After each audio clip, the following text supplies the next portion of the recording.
We're learning more about the man at the helm of the Ghost Ship collective. Derrick Ion managed the space without a permit, illegally charging artists to work and live in the warehouse.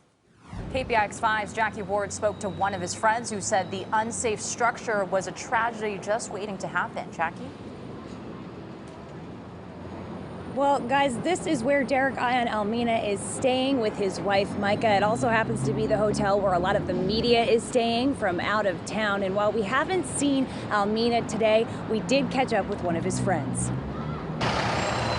Outside the Oakland hotel where his friend Derrick Ion is staying, Bob Millet says he was the first person to see the fire. It's like the first person to there's a fire, there's fire, there's fire, there's fire, there's fire.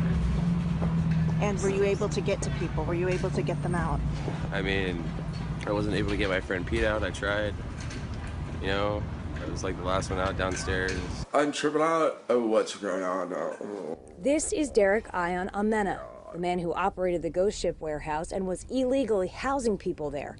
Shortly after the fire, he took to Facebook saying, quote, "Confirmed. Everything I worked so hard for is gone." On several occasions, I stood right in front of the building and said, "Derrick, this is not safe. Your kids are in danger to you."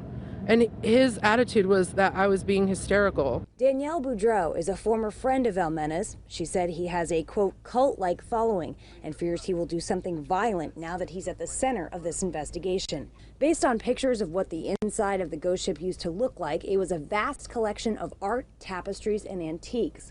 But it was more than that, according to Boudreau. She says there was a lot of cat feces, mildew, piles of clothing, and pieces of wood with nails sticking out. Neighbors had also complained to the city about a large amount of garbage that wasn't properly contained outside the building.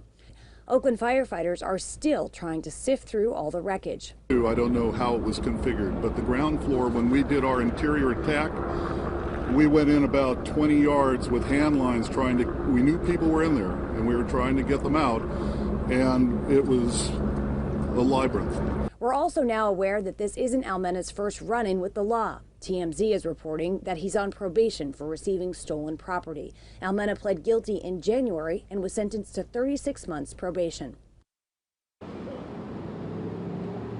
An investigation into what was going on inside this warehouse was open on November 13th, but the city never got investigators inside access. Back to you, Michelle.